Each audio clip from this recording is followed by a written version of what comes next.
प्रणम्य परमात्मानं सिद्धं त्रैलोक्यवन्दितं स्वाभाविकचिदानन्द स्वरूपं निर्मलाव्ययम् शुद्धजीवादिद्रव्याणां देशिकं च जिनेश्वरम् द्रव्यसङ्ग्रहसूत्राणां वृत्तिं वक्षे समासतः जीवमजीवमदव्यं जिणवरवसेन जीर्णनेतिष्ठं देविन्दविन्दवन्दं वन्दे तं सर्वदा शिरसा कहे जीव अजीव जिनवर वृषभ ने लोक में वे वंद्य सुरपति वृंद से वंदन करूं कर जोड़ मैं अणुगुरुदेह परमाणु उपसंहारक सप दो चेता असमूह दो व्यवहारा निश्चय दो असंख्य देशोवा। नीतू भाभी आप बोल रहे? हाँ एक मिनट, हाँ चालू करो।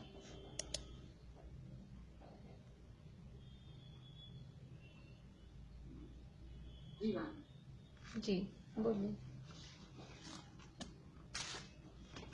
सभी को देखिए, आचार्य नीलचंद सिद्धांति के द्वारा रचित व्रत द्रव्य संग्रह का हम श्रद्धाएं डॉक्टर ज्योति जी सेठी द्वारा हम निरंतर कर रहे हैं।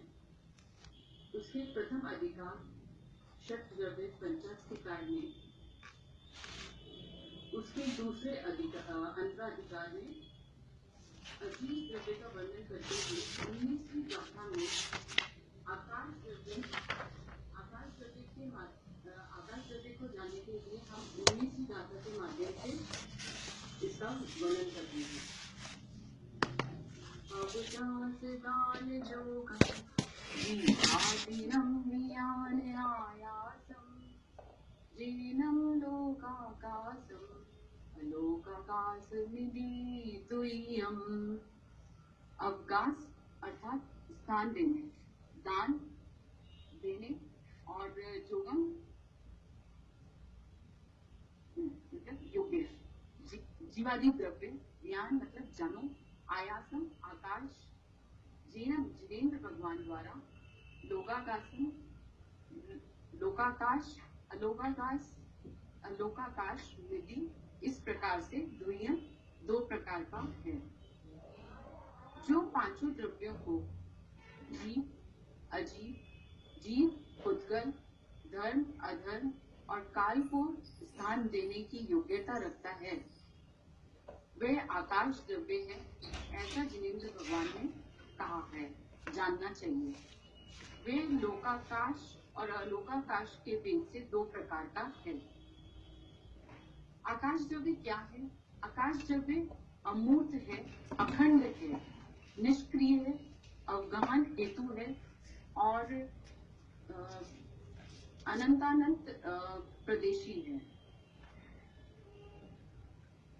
अब इसमें हम जानते हैं कि सभी जीव उद्गम, धर्म अधर्म और काल कैसे रहते हैं, किस अपेक्षा से इसको कहा गया है। जैसे निश्चय में से सिद्ध भगवान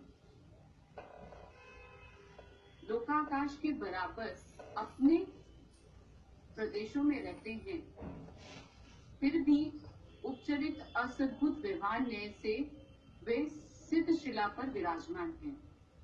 वैसे ही निश्चय न्याय से सभी द्रव्य जीव, पुद्गल, धर्म, अधर्म और काल अपने अपने प्रदेशों में रहते हैं, फिर भी उपचरित असद्भुत व्यवहार में से उन्हें आकाश में स्थान मिलता है, ऐसा कहा जाता है।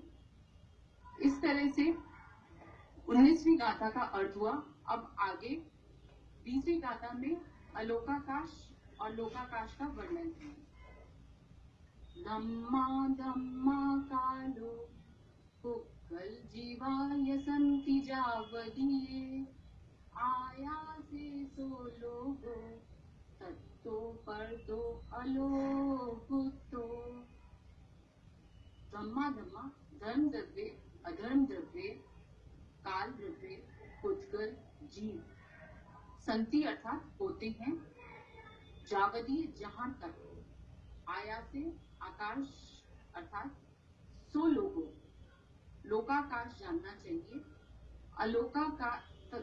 पर्दो, पर्दो मतलब बाहर, अलोकुतो अलोकाकाश कहते हैं, अर्थात धर्म द्रव्य, अधर्म द्रव्य, काल, पुद्गल, जीव द्रव्य जहां तक रहते हैं, अर्थात जहां तक आकाश में दिखाई देते हैं, वो लोकाकाश कहलाता है, और जहां इससे ऊपर ये द्रव्य नहीं रहते, वो लोकाकाश कहलाता है। इस तरह से इसमें दोनों की परिभाषा बताई गई है। आकाश दो है ऐसा नहीं है, आकाश अखंड है। जितने में जीवादि द्रव्य दिखाई देते हैं, रहते हैं, वो लोकाकाश कहलाता है, और जहां ये दिखाई नहीं देते और नहीं रहते, वो अलोकाकाश कहलाता है। यह लोक अनादि निधन है, इसको किसी ने बनाया नहीं है और न ही कोई इसको नष्ट कर सकता है। अब ये प्रश्न उठता है कि जब लोक असंख्यात प्रदेशी है, तो इसमें अनंत जीव, उसे अनंतानंत गुणे पुद्गल द्रव्य, और लोकाकाश प्रमाण असंख्यात काल द्रव्य, लोकाकाश प्रमाण धर्म द्रव्य और अधर्म द्रव्य कैसे किस प्रकार से रह सकते हैं।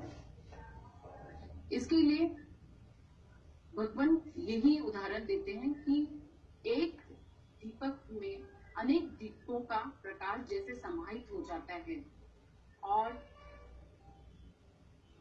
गुड़ की शीशी में सोना, बहुत सारा सोना समाहित हो जाता है, और राख के गड़े में सुइयां और ऊर्नी का दूध समाहित हो जाता है। उसी प्रकार से विशिष्ट अवगाहन शक्ति आकाश द्रव्य की होने से ये सभी द्रव्य उसमें बिना किसी के रह जाते हैं। जैसे आत्मा में ज्ञानादि गुणों की महिमा है, वैसे ही आकाश द्रव्य में अवगाहन की महिमा है। इस कारण से सभी द्रव्य बिना किसी बाधा के रह जाते हैं।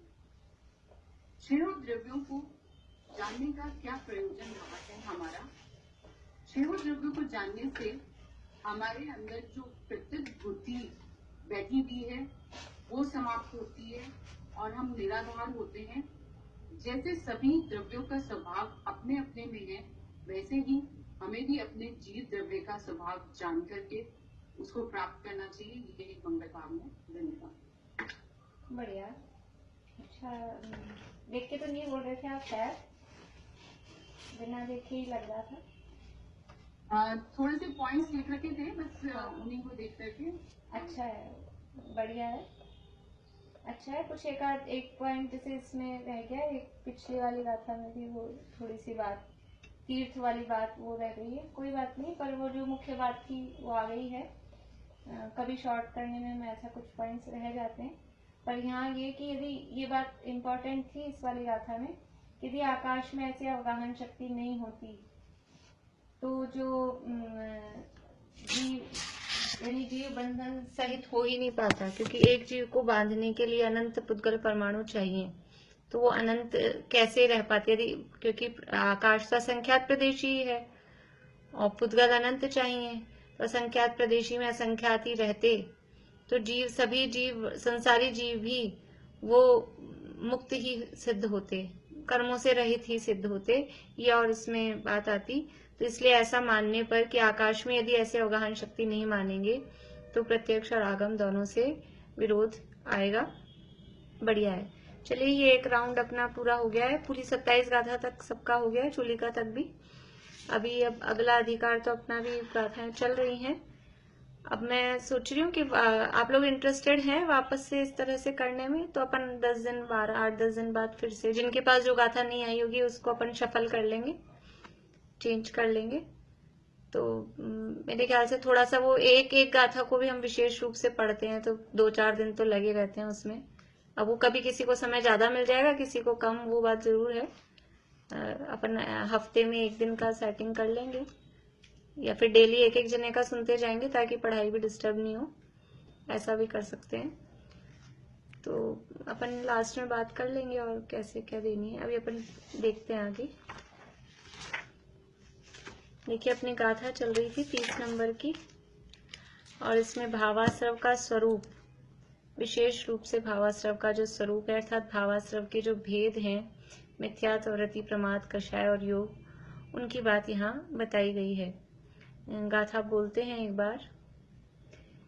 मिच्छत्ता विरधिपमाद जोग को धादौथ विण्णेया पण पण पण दसतीय चदु कम सो भेदादुपोपस।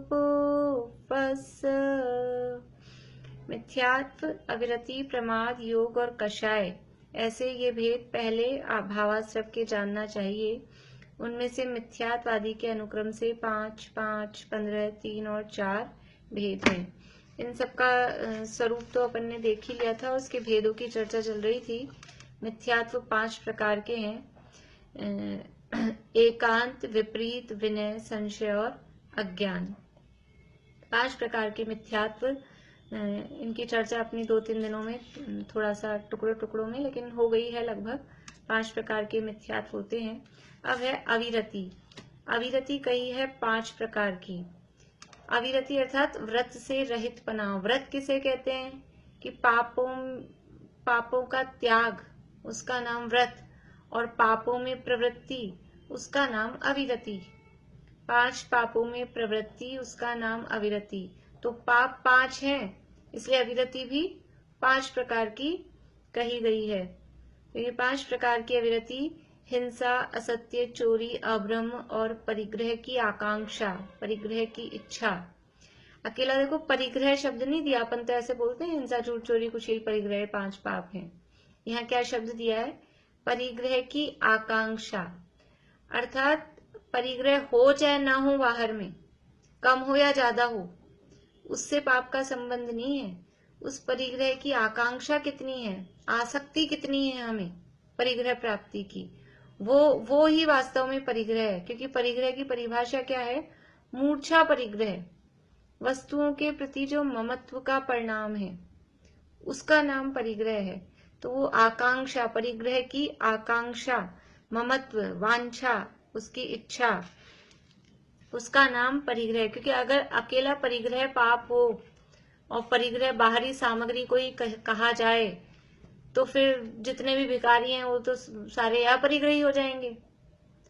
और मान लीजिए अब कोई चक्रवर्ती है, वो सबसे बड़ा महान परिग्रही हो जाएगा। तो ऐसा नहीं है। वो अंदर आकांक्षा, अंदर लालसा, वासना, उसके प्रति आसक्ति, वो कितनी है। इसलिए परिग्रह अकेला बाहर में रुपया, पैसा, धन दौलत, धन धान्य, सामग्री को नाम परिग्रह नहीं है, अंदर में मूर्छा। और इसीलिए परिग्रह के 2 भेद किए गए हैं। कौन कौन से 2 भेद हैं परिग्रह के? भारती आंटी बोलिए, परिग्रह के 2 भेद कौन कौन से हैं? बहिरात्मक, अंतरात्मक, पता नहीं, सॉरी, अंतर, एक बाहर से परिग्रह, हाँ, बहिरंग परिग्रह और अंतरंग परिग्रह। बहिरंग परिग्रह, अंतरंग परिग्रह। हाँ, ठीक है, बढ़िया। बहिरंग परिग्रह और अंतरंग परिग्रह। तो बहिरंग परिग्रह कितने हैं और हाँ बोलिए। है और अंतरंग 10 है। या बहिरंग 14 है और अंतरंग 10 है। फिर से बहिरंग परिग्रह 14 फिर से एक बार सोच के, 14 है और अंतर एक बार सोच के फिर से। जहाँ तक मेरे को ध्यान आ रहा है अंतरंग 10 है और बहिरंग 14 है। अच्छा, अंतरंग 10 कौन से हैं?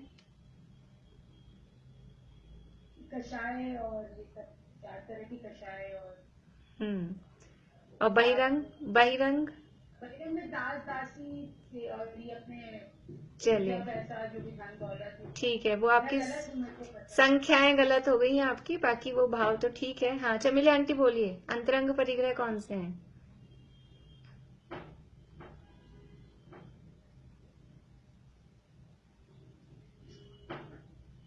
अंतरंग परिग्रह में 9 कषाय क्रोध वगैरह ही आ जाएंगे। हाँ तो कितने हैं और कौन टोटल हाँ लगती है शोक भय जुगुप्सा स्त्री नपुंसक धनौते ही हो गए। क्रोध मान माया लोभ और मिथ्यात्व। हाँ तो कितने हो गए टोटल? 14। हाँ अंतरंग भारती आंटी 14 है अंतरंग और बहिरंग है 10, ऐसा। तो पहला है मिथ्यात्व, फिर 4 कषाएं क्रोध मान माया लोभ और 9 कषाएं, ये सब है अंतरंग परिग्रह। जब पढ़ते हैं तो लगता है याद हो गया, फिर जब बोलने में आप ऐसे अचानक पूछती है कोई बात नहीं, इसीलिए पूछ लिया कि वो ख्याल में नहीं है तो याद आ जाए, अपने को ध्यान में आ जाए। ये है 14 है अंतरंग परिग्रह। और बहिरंग परिग्रह कौन कौन से हैं, बोलेंगे आप शमीली आंटी? पहले बताना, मैं उसका बोलूंगी। सोना चांदी, सोना चांदी दास दासी कुत्ते भांड और वो। चलिए कोई बात नहीं, रजनी जी बोलिए 10 बहिरंग परिग्रह, कोई बात नहीं। क्षेत्र वास्तु हाँ बोलिए। क्षेत्र वास्तु ग्रहण स्वर्ण वाक्ति दास कुत्ते भांड और धन धान्य क्षेत्र वास्तु यानी जमीन मकान, सोना चांदी, धन धान्य, दासी दास, कुप्य और भांड यानी कपड़े और बर्तन, ये 10 प्रकार के बहिरंग परिग्रह हैं। इसमें समझ लो वो शब्द कुछ पुराने जमाने जैसे दिखते हैं, लेकिन अभी वाली भी सब चीजें इसमें इंक्लूड हो जाएंगी, गर्भित हो जाएंगी। तो वास्तव में जो अंतरंग परिग्रह है मिथ्यात्व, कषाएं, वो परिग्रह है, वो है मूर्छा, वो है आसक्ति। तो यहाँ कहा कि ये जो हिंसा, असत्य, चोरी, अभ्रम और परिग्रह की आकांक्षा रूप अविरति, यानी जो ये 5 पाप हैं, ये सब है अविरति, इसलिए अविरति 5 प्रकार की कही। अथवा मन सहित 5 इंद्रिय की प्रवृत्ति और पृथ्वी आदि 6 काय की विराधना के भेद से 12 प्रकार की है। सामान्य रूप से जब भी हम अविरति के भेद पढ़ते हैं तो 12 प्रकार की अविरति कही जाती है। यानी 12 प्रकार की अविरति अर्थात प्राणियों की हिंसा से विरक्त नहीं होना, वो एक अविरति, और पंचेंद्रिय विषय भोगों से विरक्त नहीं होना, ये एक अविरति।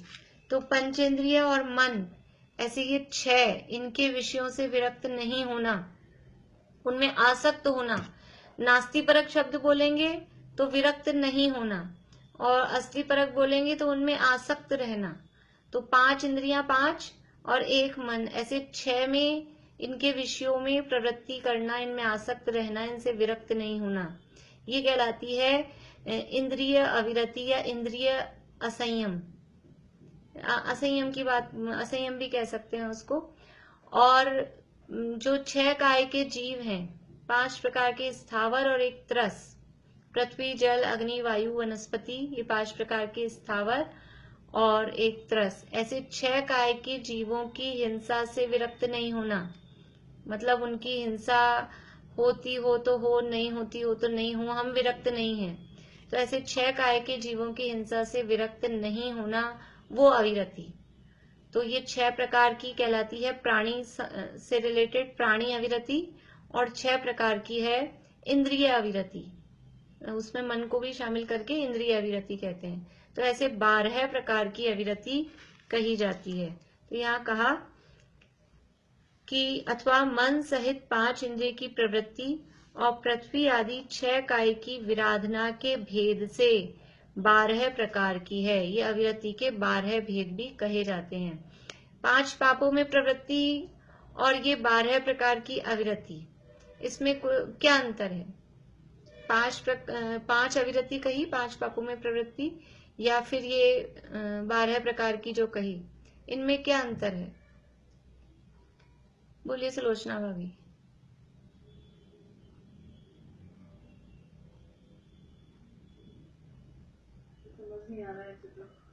अंतर लग रहा है कि नहीं लग रहा है? नहीं, 5 इंटरप्रिट हो गए ना इसी में।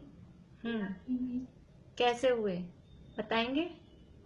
हाँ, चोरी जैसे मतलब हिंसा है, तो हम इसका जीव और स्थावर जीवों की हिंसा से विरक्त नहीं हुए तो उसमें हिंसा हो गई। और असत्य है, असत्य मतलब चोरी और अभ्रम परिग्रह, ये सभी हो जाते हैं। चलिए बढ़िया। और कोई बताएंगे? अच्छा बताया सुनीता आंटी ने। और कोई? पूर्णिमा आंटी। 5 प्रकार की अविरति और 12 प्रकार की अविरति में कुछ अंतर है या नहीं है?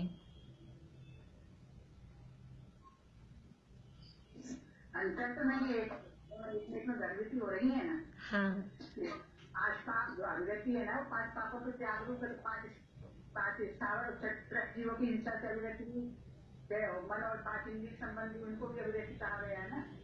5 पापों में सब गर्भित हो जाती है। ठीक है। देखिए वास्तव में ये तो ऐसा कहते हैं ना, संक्षेप में कहें तो 5 कह दिए, विस्तार से कहेंगे तो 12 कह दिए, ऐसा है। वास्तव में हम देखें तो इनमें कोई फर्क नहीं है। 5 प्रकार की अविरति कहो अथवा 12 प्रकार की अविरति कहो, क्योंकि हिंसा में 5 पाप गर्भित हैं। हिंसा में 5 पाप गर्भित है, और इधर जो 6 काय के जीवों की हिंसा कही तो वो तो सीधा हिंसा ही है। और जहाँ झूठ है, चोरी है, वहां पर भी हिंसा है।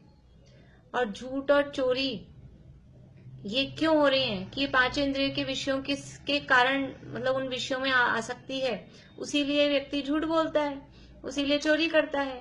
और कुशील का सेवन ये भी विषय है। कुशील सेवन क्यों होगा? अगर अपन 5 पाप देखें तो 5 पापों में एक तरफ तो अपन ने रखे 5 पाप, हिंसा, झूठ, चोरी, कुशील, परिग्रह, और एक तरफ रखा है हमने त्रस स्थावर जीवों की हिंसा और पंचेंद्रिय मन के विषयों में प्रवृत्ति। तो जो त्रस स्थावर जीवों की हिंसा है वो तो इधर अपने को हिंसा पाप में गर्भित समझ में आ जाती है। अब पंचेंद्रिय के विषयों में प्रवृत्ति, ये इसमें कैसे गर्भित है कि पंचेंद्रिय के विषयों में जो प्रवृत्ति है उसमें हिंसा है या नहीं है? 5 इंद्रियों के विषयों में जो प्रवृत्ति हो रही है वो अहिंसक रूप में नहीं हो रही है, उसमें हिंसा होती ही है। 5 इंद्रियों के जो भी हम विषयों में प्रवृत्ति करते हैं, स्पर्शन इंद्रिय का, रसना, घ्राण, चक्षु, कर्ण, वो सब हिंसा से सहित है, तो हिंसा भी हो रही है।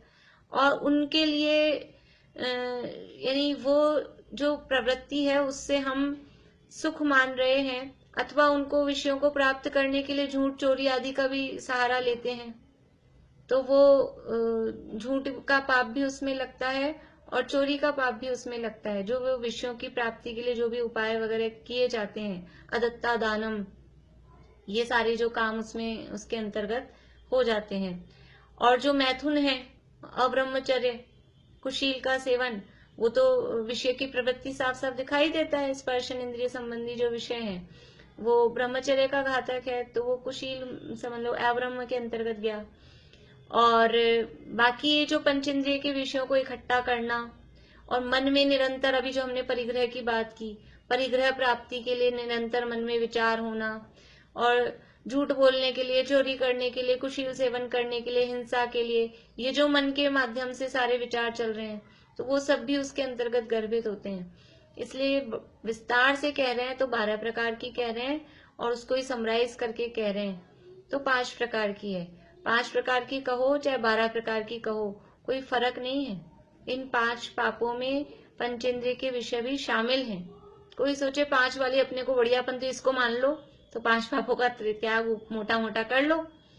और इसमें तो क्या है कि पंचेंद्रिय के विषय भी जो हम भोग रहे हैं वो भी पाप है, ऐसा हमको फील नहीं होता। वो हिंसा करते हैं, झूठ बोलते हैं, चोरी करते हैं, वो तो पाप समझ में आता है। किसी के साथ कुशील व्यभिचार किया, वो पाप समझ में आता है। लेकिन हम बैठे बैठे गर्मी के दिनों में एसी चला के बैठे हैं, सर्दी के दिनों में रजाई ओढ़ के बैठे हैं, और अब सर्दी के दिन है तो आराम से यहाँ बाजे की खिचड़ी खा रहे हैं कि बाजे की रोटी खा रहे हैं, कि गुड़ की चीजें खा रहे हैं। ये हमारे विषयों में प्रवृत्ति है, ये हम पाप कर रहे हैं, ये समझ में आता है?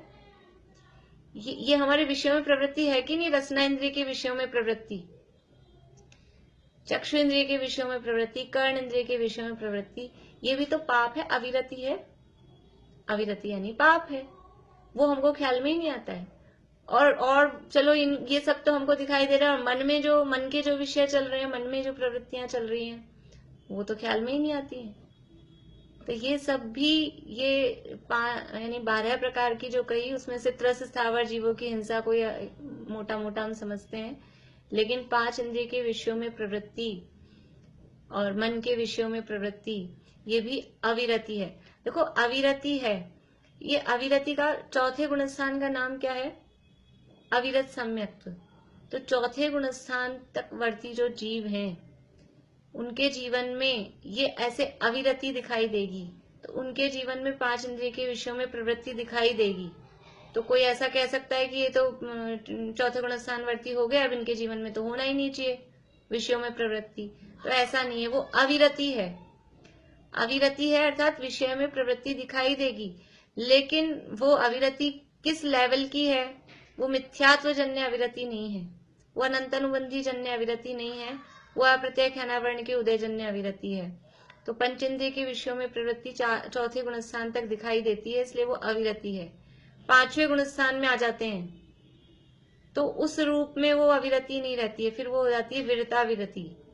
क्योंकि अभी अविरति क्या थी? त्रस और स्थावर दोनों तरह के जीवों की हिंसा से विरक्त नहीं थे।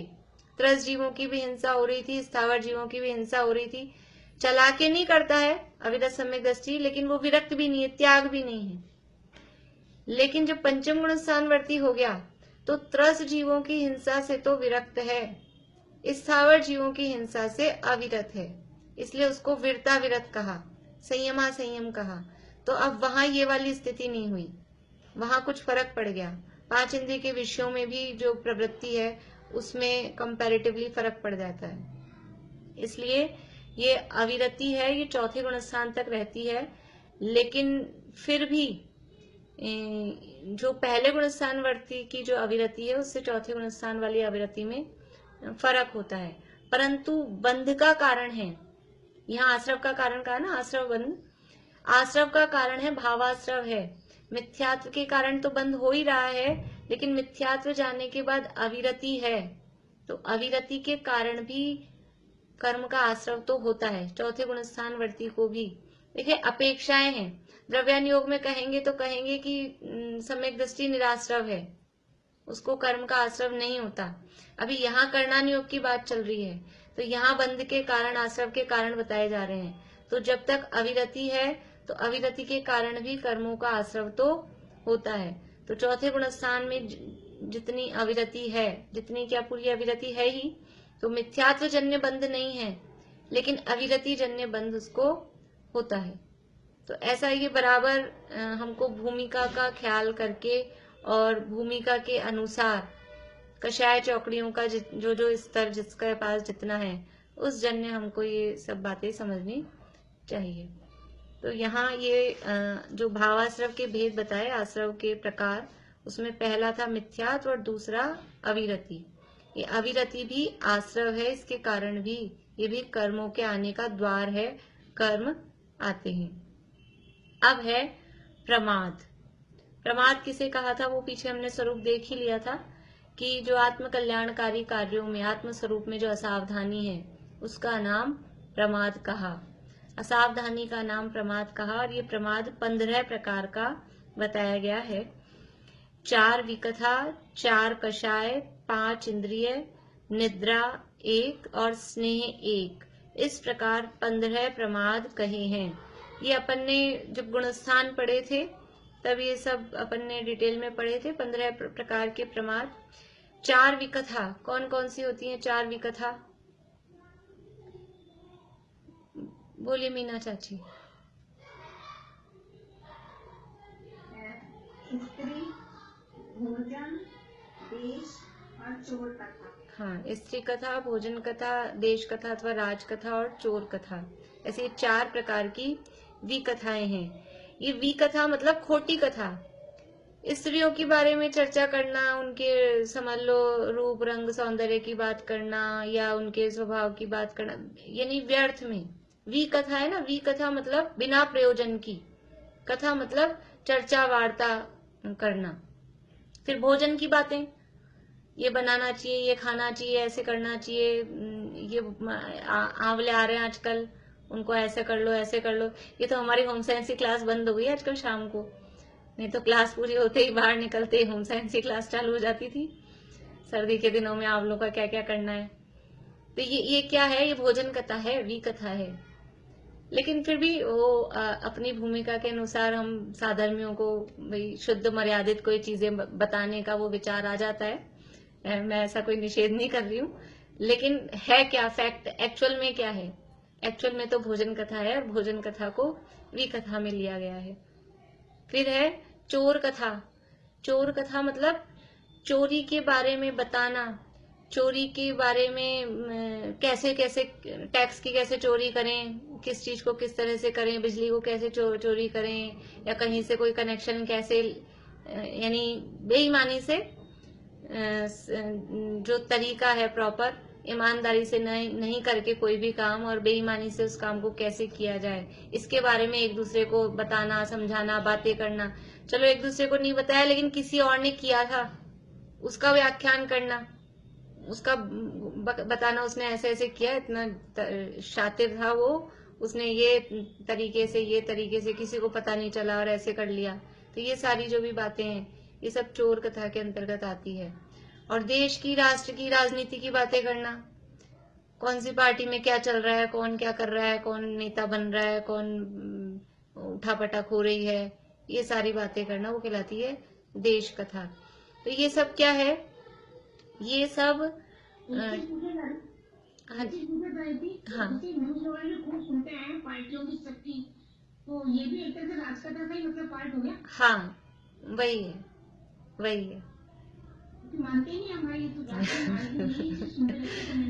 देखो ये तो पर्यायगत योग्यताएं होती है, स्त्रियों को इन बातों में मजा नहीं आता है, बहुत कम होती है, ऐसा नहीं कह रही हूँ कि नहीं होती है, पर जेंट्स को अपनी राजनीति की या समझ लीजिए व्यापार धंधे की बातों में मजा आता है, लेडीज को खाने पीने की या इधर उधर दूसरे के घर में क्या चल रहा है इसकी बुराई भलाई खोजबीन करना, उसमें मजा आता है। पर्यायगत योग्यताएं हैं तो वो अपना अपना इंटरेस्ट। छोटे बच्चे भी होते हैं ना, लड़कियां होती हैं छोटी बच्ची, 1 साल की, 2 साल की, 4 साल की, तो वो डॉल से खेलेगी, किचन सेट से खेलेगी। और लड़का भी होगा ना 1 साल का, तो वो बैट पकड़ेगा, वो किचन सेट नहीं लेगा। तो ये ऐसा बाय नेचर पर्यायगत योग्यता ही ऐसी होती है। लेकिन एक तो सामान्य जानकारी हम करें अपने देश के बारे में जो भी चल रहा है, एक वो सामान्य जानकारी वो नागरिक होने के नाते वो होती है, वो एक अलग बात है। और उसी में रस ले लेकर उसी में सारा टाइम लगाए रखना, सारे दिन ही उसी में लगे रहना, तो वो अनर्थ दंड भी है और वो कुकथा विकथा ही है। सामान्य जानकारी रूप भी जो रख रहे हैं वो भी हमारे समय को खा रही है ना। हमारा कुछ लोग टाइम पास करने के लिए कर रहे हैं, वो टाइम उनको पास करता है कि जबरदस्ती वही चला के बैठे हुए हैं और अपने समय का उपयोग करना ही नहीं आ पा रहा है। हम करें क्या, ऐसा समझ में ही नहीं आ रहा है कि मैं खुद समय हूं। समय मतलब होता है, समय शब्द के कई अर्थ होते हैं। समय अर्थ टाइम तो होता ही है, समय का अर्थ आत्मा भी होता है। तो अपने समय का समय में सदुपयोग करो। शांति जी भाई साहब बहुत बोलते हैं जब समय सार पढ़ाते हैं और दूसरी गाथा पढ़ाते हैं, तो समय मतलब टाइम, अपना जो टाइम है उसका समय में, अपनी आत्मा में सदुपयोग करना चाहिए। अपने को जो टाइम मिला है उसको अपने आत्म कल्याण के लिए लगाना चाहिए। आत्म कल्याण के अलावा जहां भी हमारा समय लग रहा है तो वो विकथा है, कुकथा है, वो प्रमाद है। प्रमाद कहा ना विकथा को। ये 4 प्रकार की विकथाएं, ये प्रमाद है, बैठ जाते हैं। ये सब विकथा के साधन है, ये मोबाइल में जितने भी है ना, फेसबुक है, व्हाट्सएप है, और मेरे पास तो व्हाट्सएप है और बाकी अपने को मालूम नहीं, बहुत सारे चलते हैं, इंस्टाग्राम और टेलीग्राम और कौन कौन से ग्राम है मालूम नहीं, तो वो एक बार अपन चालू कर लो, तो एक बार चला लो तो कितना टाइम लग जाता है। व्हाट्सएप ही खोलते ना इतना सा, तो लोगों के मैसेज आते हैं, उनके रिप्लाई करने में फिर टाइम देखते हैं तो 10-15 मिनट गए, कभी कभी ज्यादा टाइम चला गया। तो ये क्या है, ये हमारे समय को खाते हैं, हमारे समय को बर्बाद करती हैं ये चीजें। तो ये सब है कुकथा विकथा के अंतर्गत आती हैं। ये 4 विकथाएं हैं। इसके बाद में है 4 कषाय, क्रोध मान माया लोभ, जो 4 कषाय हैं ये भी प्रमाद हैं। हाँ जी, मैं कह रही हूँ आपसे जो हम लोग व्हाट्सएप करते हैं वो भी कथा में नहीं आएगा। नहीं वो नहीं आप जिस, वो तो कोई शंका समाधान कर रहे हैं वो नहीं, मैं आप अपने ऊपर मत लीजिए, वो नहीं। लेकिन जैसे कुछ और भी मैसेज वगैरह, कोई ऐसे ही मैसेज, अभी से समझ लीजिए 1 जनवरी थी, अब लोगों ने मैसेज भेज दिए, अब रिप्लाई नहीं करें तो भी ऐसा लगता है कि ये बिल्कुल व्यावहारिक नहीं है, रिप्लाई भी नहीं करते, और रिप्लाई करने में उनको एक को वापस रिप्लाई करो। मतलब इस तरह की बात बता रही हूँ, कोई हम शंका समाधान कर रहे हैं या कोई जरूरी सूचना दे रहे हैं, कोई इन्फॉर्मेशन दे रहे हैं, वो बात नहीं है। लेकिन इस तरह के ज्यादा चलते हैं ना, सुबह से गुड मॉर्निंग के कर देते हैं लोग बाग, अब उनकी गुड मॉर्निंग की रिप्लाई करते रहो, अब यही काम है। 5-5:30 बजे उठते ही लोग मोबाइल लेके गुड मॉर्निंग के मैसेज करते रहते हैं। तो ये सब क्या है, अब सबकी मॉर्निंग गुड ही है, रोज रोज आपको यही काम रह गया मैसेज करने का, तो खुद का भी समय खराब करते हैं, सामने वाले का भी समय खराब करते हैं। जरूरी बात हो, कोई जरूरी कोई ओकेजन हो कभी, तो बात अलग है। तो मतलब इस तरह की बातें हैं जो अननेसेसरी, जबरदस्ती कुछ लोग टाइम पास करने के लिए बस मैसेज फॉरवर्ड करते रहते हैं, उसकी बात है। अब है कषाय, क्रोध मान माया और लोभ के भेद से कषाय 4 हैं। ये 4 कषाय भी क्या है, प्रमाद के भेद चल रहे हैं ना। देखो कषाय कहाँ आती है, औधिक भाव के भेद पढ़ाएंगे तो कषाय आ जाएंगी, और कषाय में कषाय है ही, मारणास्थान स्थान में कषाय है ही है। अभी कर्म के प्रकृतियों में, चारित्र मोह के भेदों में कषाय है, अभी यहाँ प्रमाद में भी कषाय। ये कषाय हर जगह घुसी हुई है, यानी कैसे न कैसे करके कषाय छोड़ना है, और ये कषाय जीव के लिए घातक है। इसलिए प्रमाद है ना, क्रोध में हमने क्रोध करा हमने, तो क्रोध जिस समय आ रहा है, जिस समय क्रोध का परिणाम हो रहा है, उस समय आत्मस्वरूप में सावधान है क्या? स्वरूप की असावधानी, उसका नाम ही तो प्रमाद है। तो जब क्रोध की प्रवृत्ति है तब हमारी असावधानी की दशा है।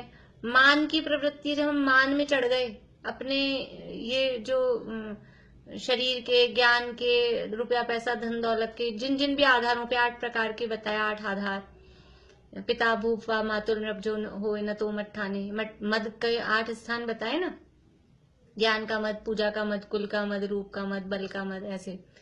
तो वो जिस भी आधार से हमको मान हो रहा है, उस समय हम आत्मस्वरूप में सावधान है कि नहीं है? आत्मस्वरूप में सावधान नहीं, क्योंकि उस समय तो हम उसमें आसक्त हो गए, तो वो प्रमाद है। इसी तरह से मायाचारी का जब परिणाम आया, तो मायाचारी के परिणाम के समय में आत्मस्वरूप से च्युत है या नहीं है, आत्मस्वरूप में सावधान है या नहीं है, या आत्मस्वरूप में असावधान है, इसलिए वो प्रमाद है। और लोभ का परिणाम जिस समय है, लोभ का परिणाम जिस समय है, उस समय भी आत्मस्वरूप से च्युत हुए हुए हैं, असावधान हैं, अपनी आत्मा में लीनता रूप दशा नहीं है, इसलिए ये चारों कषाय भी प्रमाद रूप हैं, क्योंकि आत्मस्वरूप में असावधानी रूप होती है। इस प्रकार से ये 15 प्रमाद हैं। यहाँ गाथा है ये घुमटसार जीव कांड की, देखिए ऊपर से पढ़ लेते हैं अपन गाथा।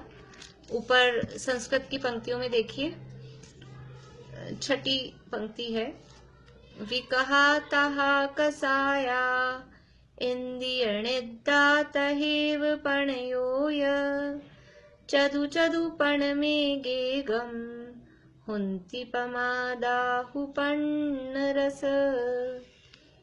ये विकहा तहा कसाया, विकहा यानी विकथा और कषाय, फिर इंद्रिय यानी इंद्रिय, निद्रा यानी निद्रा, तहेव प्रणयो य, और प्रणय, प्रणय यानी स्नेह।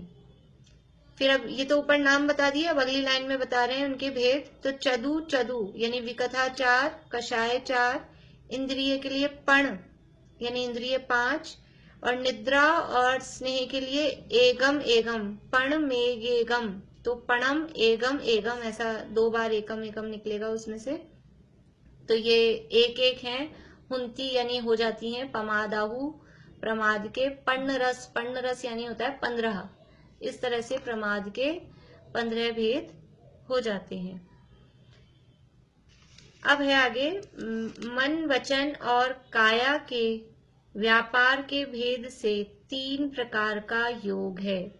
योग के, हाँ बोलिए बोलिए। आपने बताया एक चीज भारती आंटी 1 मिनट रुकिए, आप 1 मिनट आप रुकिए। हाँ चमिली आंटी बोलिए। हाँ निद्रा और स्नेह अभी आगे आने वाला है। निद्रा में तो साफ साफ दिखता ही है प्रमाद है। नींद को तो बोलते हैं मुझे आलस आ रहा है, मुझे नींद आ रही है, नींद को तो अपन वैसे ही प्रमाद बोलते हैं। नींद की जो अवस्था है वो प्रमाद की अवस्था है, असावधानी की अवस्था है। नींद में क्या पता चलता है अपने को? नींद में तो कितनी असावधानी रहती है कि कैसे शरीर की अवस्था हो रही है, कैसे बाल बिखर रहे हैं, कैसे वस्त्र हो रहे हैं, कि कैसे हाथ पांव चल रहे हैं, कभी कभी कोई लोग बड़बड़ा रहे हैं, कुछ नहीं पता लगता है। तो नींद तो साक्षात स्पष्ट रूप से प्रमाद वाली अवस्था है। और स्नेह जो है, स्नेह मतलब यहाँ प्रणय शब्द दिया, प्रणय का मतलब स्नेह है। तो स्नेह का जो परिणाम है वो भी प्रमाद की अवस्था है। स्नेह में भी जीव आत्म स्वरूप में असावधान है। बाहर में जब स्नेह की, प्रणय की, प्रीति की जो प्रवृत्ति रहती है, तो जब ऐसी प्रवृत्ति रहती है तो वहां असावधानी रहती है। इसलिए स्नेह को भी, बाकी द्वेष तो ये आए गए हैं कषायों में, और इनमें द्वेष तो आए गए हैं। स्नेह को अलग से लिया क्योंकि उसको तो जीव अच्छा समझता है, राग करने को, तो स्नेह करने को, तो इसलिए उसको अलग से और गिनाया कि वो भी प्रमाद है। बोलिए भारती आंटी।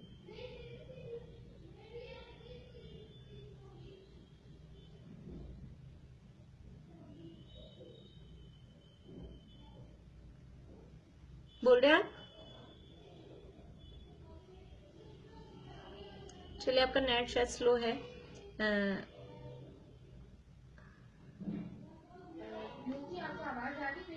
हाँ आ रही है, बोलिए। हाँ बोलिए। अब नहीं आ रही आवाज?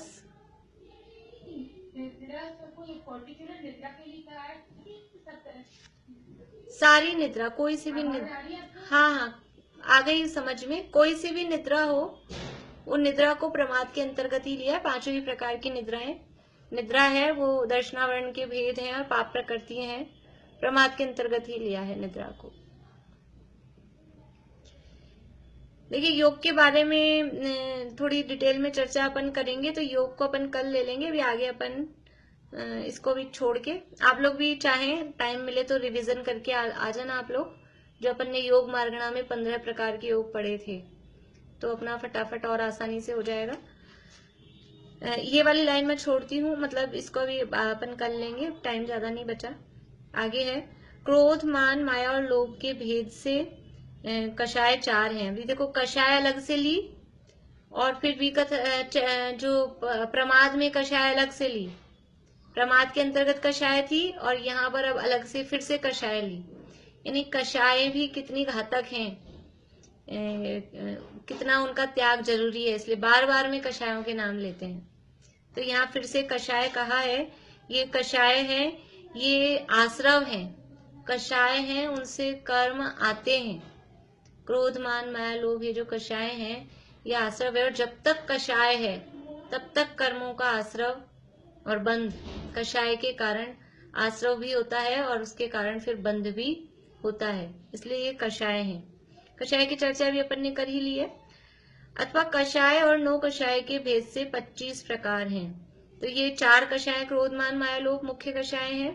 अथवा हम और इनके भेद करें तो 2 भेद कर सकते हैं, कषाय और नो कषाय, और इनको खोल के पूरे भेद करें तो 25 कषाय, और इनके ज्यादा भेद करें तो कितने हो सकते हैं कषायों के, और ज्यादा करें तो 25 से ज्यादा। बोलिए निशा आंटी, बोलिए। 58 नहीं, नीतू भाभी बोलिए। 108 हो गए। नहीं, लोग कक्षाएं की भी 4 हो जाएंगी ना, अनंतानुबंधी प्रत्याख्यानावरण प्रत्याख्यानावरण। हाँ, तो कितने होंगे? कक्षाओं की भी हो जाएगी, तो कितने हो जाएंगे? 36 और 16। 52, 52 होंगे। यानी टोटल हो गई 13, 9 तो 9 कषाएं और क्रोध मान माया लोभ, ये 13 हो गए। 9 कषाएं और 4, ये 13 हो गए। अब ये 13 को अनंतानुबंधी के साथ, 13 को अप्रत्याख्यान के साथ, 13 को प्रत्याख्यान के साथ, 13 को संजुलन के साथ, तो 13 चौकू 52। ऐसे 52 भेद भी कषायों के हो जाते हैं। और वैसे देखा जाए तो असंख्यात लोक प्रमाण भेद कषायों के स्थान, जब हमने भाव परावर्तन देखा था तो वहां कषाय अध्यवसाय स्थान देखे थे, शब्द सुना हुआ है, कषाय अध्यवसाय स्थान। कषायों के जीव के जो परिणाम हैं असंख्यात लोक प्रमाण टाइप के होते हैं, तो वैसे विस्तार से देखा जाए तो असंख्यात लोक प्रमाण है। पर अभी ऐसे गिनने में हम करें तो 4 कषाएं, 25 कषाएं अथवा 52 कषाएं, ऐसा कहा जा सकता है। ये सब भेद किसके हैं? पुवस्स अर्थात पूर्व गाथा में कथित जो भावाश्रव है, पहला वाला जो कहा था भावाश्रव, उसके ये सब भेद हैं। इस प्रकार से ये मिथ्यात्व, अविरति, प्रमाद, कषाय और योग, ये भावाश्रव के भेद यहाँ कहे हैं। और भावाश्रव है और वही बंध के भी कारण है। कहीं इनको बंध के कारण है और भावाश्रव है। देखो, भावाश्रव है अर्थात कर्मों के आने का द्वार है, कर्म आते हैं। और ये जो कर्म भाव आश्रव है वही बंध का कारण होता है। क्योंकि जो आश्रव है, जैसे मोह राग द्वेष को हम भावाश्रव कहते हैं, और मोह राग द्वेष ही बंध के कारण है। चिकनाई ही तो बंध का कारण है ना। और आत्मा की चिकनाई क्या है? आत्मा की चिकनाई ये मोह राग द्वेष के परिणाम है। इसलिए ये भावाश्रव है, मिथ्यात्व, प्रवृत्ति, प्रमाद, कषाय, योग, और ये ही फिर बंध के कारणों के अंतर्गत आते हैं। मिथ्यात्व, अविरति, प्रमाद, कषाय, योगा बंध हेतुवः, उनके कारण बंध होता है। कर्म आते भी हैं और उसी के कारण कर्म चिपकते भी हैं, बंधते भी हैं। दोनों काम इससे होते हैं कि इनके कारण कर्मों का आना भी होता है मोह राग द्वेष मिथ्यात्वादी परिणामों से, और आकर जो बंध रहे हैं वो भी इन्हीं के कारण। और जिस क्रम में ये कहे गए हैं, कल भी मैंने ये बात कही थी, इसी क्रम में इनका अभाव होता है, यानी ये आश्रव का अभाव होगा। देखो, एक साथ तो पूरा अभाव होता नहीं है। ऐसा नहीं होता कोई जीव अभी तो पूरा मिथ्या दृष्टि है और झटके के साथ उसका एकदम से मोक्ष हो जाए, ऐसा नहीं होता। मोक्ष जाने में वो मोक्ष मार्ग होता है और मोक्ष मार्ग में क्रम पड़ता है। और ये जो बंध के कारण है अथवा ये आश्रव है, ये क्रम से इनका अभाव होता है। तो सबसे पहले किसका अभाव होगा? कि सबसे सरल क्या है? योगा करना सबसे सरल है, तो ऐसा नहीं है। तो सबसे पहले मिथ्यात्व का ही अभाव होगा। अकेला मिथ्यात्व का अभाव नहीं कह रही हूं मैं, सबसे पहले मिथ्यात्व का ही अभाव होगा। हमको मिथ्यात्व का अभाव करना कठिन लगता है, अविरति दूर करना फिर भी सरल लगता है। कुछ छोड़ देंगे, त्याग कर लेंगे, खाना पीना छोड़ देंगे, कपड़े लत्ते छोड़ देंगे, मर्यादा कर लेंगे। लेकिन मिथ्यात्व का अभाव हुए बिना अविरति नहीं जाती, अविरति के गए बिना असंयम नहीं जाता, प्रमाद नहीं जाता, कषाय नहीं जाती, और इन सब के गए बिना योग नहीं जाता। इसलिए वो क्रम से ही उनका अभाव होता है। बोलिए भारती आंटी। मैं कह रही थी कि मिथ्यात्व जाएगा अगर, तो ऑटोमेटिकली ये सब तो अपने आप ही चलते ही जाएंगे ना, अपने आप। हाँ, मिथ्यात्व के जाने के बाद भी कुछ समय तक ये रहते हैं। मिथ्यात्व जाते ही सारे एक साथ नहीं चले जाएंगे। मिथ्यात्व जाएगा, उसके बाद में क्रम से ही जाएंगे। अविरति, प्रमाद, कषाय, योग क्रम से ही जाएंगे। भले ही कुछ कम टाइम का गैप पड़े, लेकिन जाएंगे क्रम से। हाँ, बोलिए सुधा जी।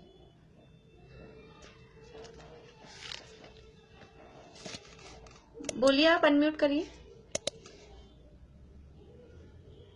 कषाय की जो 52 भेद बताया ना आपने भी, हाँ, वो कैसे है समझ में नहीं आया। देखिए, तो पढ़ा है, 4 कषाय हैं। अपन ने 25 किए, केवल क्रोध, मान, माया, लोभ को अनंतानुबंधी के साथ चारों के साथ लगाए, है ना। तो 16 ये हुए और 9 को अलग से जोड़ा, 9 कषायों को। अभी ये तो 25 हो गए। अभी क्या करना कि क्रोध मान माया लोभ और 9 कषायों को सबको एक साथ जोड़ लिया, तो कितने हुए? 9 कषाय 9 और क्रोध मान माया लोभ ये 4, तो ये हो गए 13। ठीक है, 13 समझ में आ गए? ये तो समझ में आ गया 13 ये हो गए। अब ये 13 की 13 चीजें अनंतानुबंधी के साथ लगाना, फिर 13 की 13 अप्रत्याख्यान के साथ, 13 प्रत्याख्यान के साथ, 13 संजुलन के साथ, तो ऐसे 13 13 13 13 चौको हो गए 52, तो हो जाएंगे 52। ठीक, चलिए अभी यहीं पूरा करते हैं। जय जिनेन्द्र सभी को।